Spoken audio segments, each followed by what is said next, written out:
and you get decent food, but the service is amazing, do you go back? When you walk into a restaurant and you get pretty good food, but the service is terrible, do you go back? And depending on what you answer to that, you may think of the fact that most new business versus old business thinking comes from the restaurant business. You see, restaurant owners have to think of that on a daily basis. They have to think of whether they want to make the new client, the client that's never been to their restaurant, happy, or if they want to find a way to make that client who goes and visits them every day happy. There's the restaurant owner that will come up to your table every time that you visit him, whether it's once a day or once a month. Remember your name and say thank you for coming. Sometimes the waitress or the waiter even remembers your order. And because of that, even if the food isn't amazing, you seem to want to go back. Has that ever happened to you?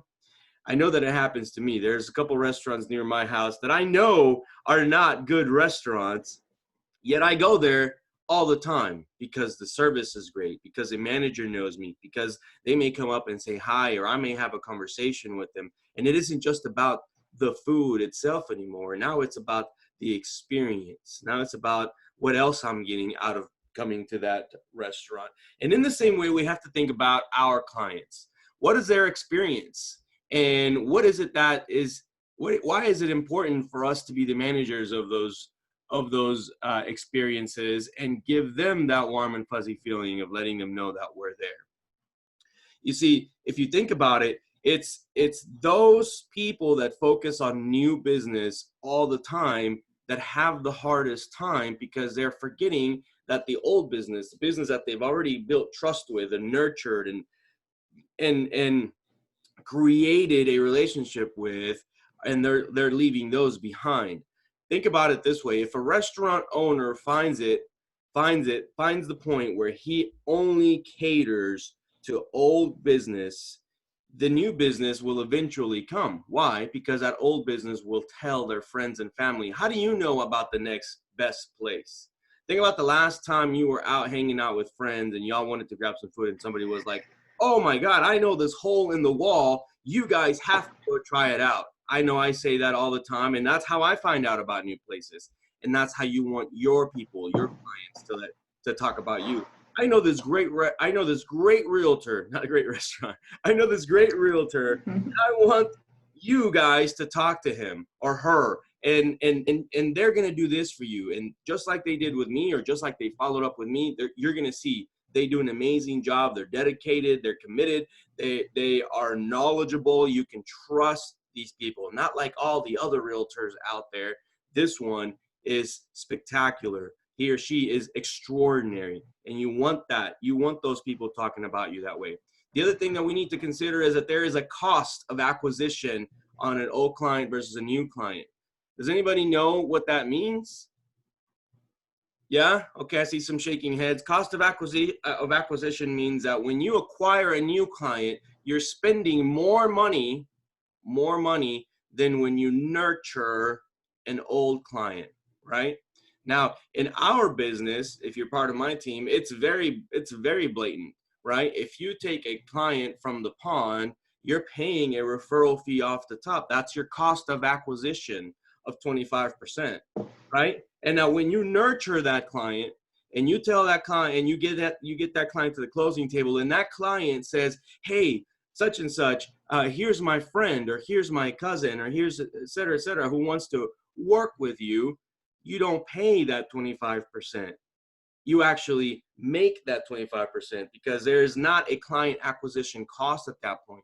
That new client that was referred to you has come to you through word of mouth referrals. Therefore, you didn't pay for that client. You already paid for it with that first client that you got. So the client cost of acquisition is much higher. With that said, does it make sense? Does it make any sense to have people in your database that you are not following up with? Think about that. If you have people in your database that you have not followed up with, that you have dismissed or forgotten about? Does it make any sense to have them sitting there? If you think the answer is yes, come talk to me.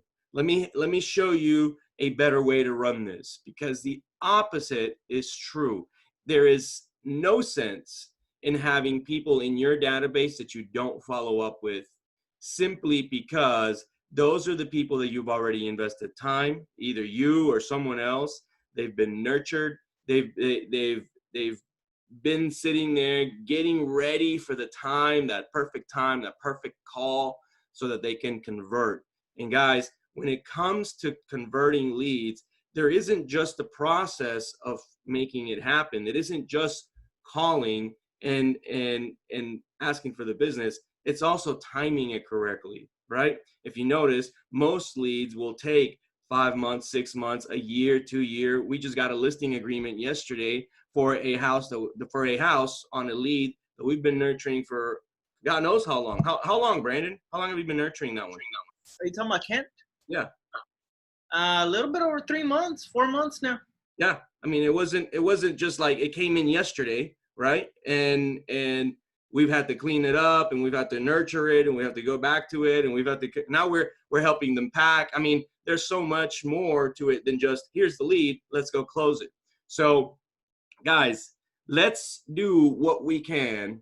Let's do what's needed, not just what we can. Let's do what is necessary to make certain that we're the restaurateurs that cater to the old business just as much as a new business. If you're only chasing that new lead but forgetting about the old lead, you're leaving money on the table. You're forgetting about the people you've already nurtured. You're forgetting about the people that already trust you and want to work with you. Don't do that. Those are the people that are going to lead you to having that strong circle of influence that is going to allow you to get more and more referrals. And referrals from your sphere of influence don't have the same client acquisition cost that every other lead you go out there and chase do. So keep that in mind. Those are the people that you want to go out there and cheer for you. But if you're not helping them, if you're not cheering for them, if you're forgetting about them, why would they? There's no reason. There's no point. With that said, it's 8:46. I've had my rant for the day. Thank you so much for listening. I appreciate that. It's been a little while since I've been able to just come up here and rant. Feels good, you guys. Thank you for giving me that opportunity. But let's go ahead and open up the mics, talk about what you guys have going on for the day. I'd love to hear it, and what you can do to knock out what's necessary today to cater to those clients that are waiting for you in the database already. Not just the new ones, the old ones too. Let's go. Who wants to go first? Sure, I'll go. So today got a listing appointment, 6 p.m. So we'll be doing that in the afternoon. In the morning, I'll be preparing for that, doing comps. I'll also be working on my active loans and pending files. Very nice. Very nice. Brandon, you're really good at following up with folks. Typically, your database is clean. What are you doing to have some balance between the people that have already been in the database and the new ones that you get on a daily basis? So the ones that I get on a daily basis, I call first thing. So there's no question. I never change that. That's what it is. The ones that I have contacted, I either set them up to be contacted depending on the conversation that we have. If we don't have a conversation when they first come in, I follow up for 8 days straight. If they don't pick up after that, then I'll follow up in 14 days after that. After that, 30 days. After that, 60 days. After that, 90 days. Yep. That way I keep the front ones fresh, the ones that are active fresh, the ones that I need to go back and put in the back burner, they stay in the back burner until they need to. Got it. Talk to me about like the one on Sagamore, the big listing that we're getting, 500 and something thousand. What was the follow-up process on that one? Same thing. 30 days, 60 days, 90 days until I got them off. How long did it take you to convert that one? How long were they in the system? About a year? Yeah. Yeah. And so, but at the end of that, right? So you followed up for about a year, and then at the end of that, I remember you calling this guy, and then finally the guy being like, "Hey, thank you so much. You've been the only person that's continuously followed up. Please come to my house and help me list my house." And it was like bam, it just fell right in line with what we needed. Yeah, I think what's important is that they just hear from you. Not maybe not what they want to hear, but at least they hear from you. Well, I remember part of the processing with that lead was that he had other cash offers that he wanted to deal with first. Mm-hmm. And then after those didn't go through, because we told him those wouldn't go through, then that's when we came in, and now we got the listing. So yeah, that's awesome. Thank you for sharing that. I wanted everyone else to hear that. All right, who else wants to go? Let's go, folks. Wake up. Yeah, well, keep, Yeah, I love that keep idea, and in I'm definitely going touch to be following up. Oh, go ahead. with the clients. No, no, I was like thinking, you were saying, no, you got to keep up with the clients that told you to call them back this year. Uh, Sometimes they say they keep on giving you the runaround, but the more you follow up, sometimes they see that they appreciate that you're on top of them, and they acknowledge that you're trying to help them. So they give you an opportunity to meet. yeah, absolutely. And those are the ones that turn out to be the best clients. The ones that eventually see that it isn't you just trying to bug them, right? Because there's some of them that believe that, but the ones that are like that at some point acknowledge that you're calling them because you want to help them with this big giant goal that they have, and by being persistent in the way that you call, and by having that consistency, like Brandon just mentioned, 8 days up front, then 14, then 30, then 60, then 90, by doing that continuously nonstop, then people eventually realize that you're going to be a good asset for them, because if you treat them like that, then you're going to treat their processing like that too. You're going to show them the ropes on how to buy or how to sell, and do it right. Be consistent. Make sure that you don't miss anything, just like you did with them. So I love that. Thank you very much, Juan. What are you up to for the day? I will be setting up 3 appointments and clearing down the pipeline, trying to Beautiful. get it to 20. Juan, how are you balancing? And you're freezing a little bit, so maybe there you are.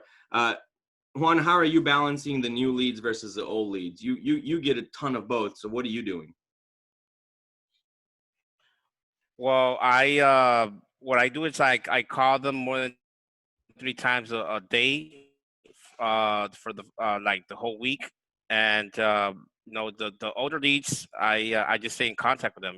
If they don't pick up, like if I know that I had a great conversation with them, I keep on doing a follow up. I put a reminder on for me for at least twice a week until they pick up. Nice.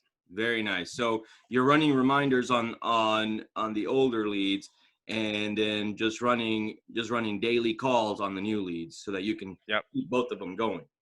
I love it. Awesome. Very good. Very good to hear it. Thank you, Juan, for sharing. Anybody else want to go? Yeah, I do like that idea. I need to follow up with all my old business for sure. Touch base with them. It's been some months. Is there a way to pull up all of my assigned leads so I only see those? Because I know in the launch pad I can see all the ones I have in appointment set, but I don't know how to pull up specifically all ones that are assigned to me. That's a very, very interesting request. I think I have a video on that. If not, I'll put a video together for you today and send it to you. Yes, there is a way to do it. And ideally, when you have a special search set up for this, it's one of those special searches that once you get going on a daily basis, you just want to check it every day. Okay. So I'll get you a video out today on that. If anybody else wants to see that video, just put your hand up and I'll send it to you as well. Okay, looks like everybody else knows how to do it. So Miguel, I'll just send it to you directly, and then we'll work on getting that figured out. Sounds good. Very good stuff. What else are you doing today? I have some showings today and phone calls. Nice, nice. Let me know if you need help with those showings in case you can't get out the house, and we'll figure out a way to make that happen so that somebody else on the Awesome. team can show those for you. Okay, just make Should sure be that you're fine. communicating. It is a friend of mine. I think it'll be okay. Okay, perfect. Good Thank stuff. you, though. All right, guys. Anybody else? Last chance, 8:54. We're getting ready to close out for the day. Really, really excited. Hopefully, you guys are having as good a week as I am. I'm so happy with how we're getting started. This year is promising.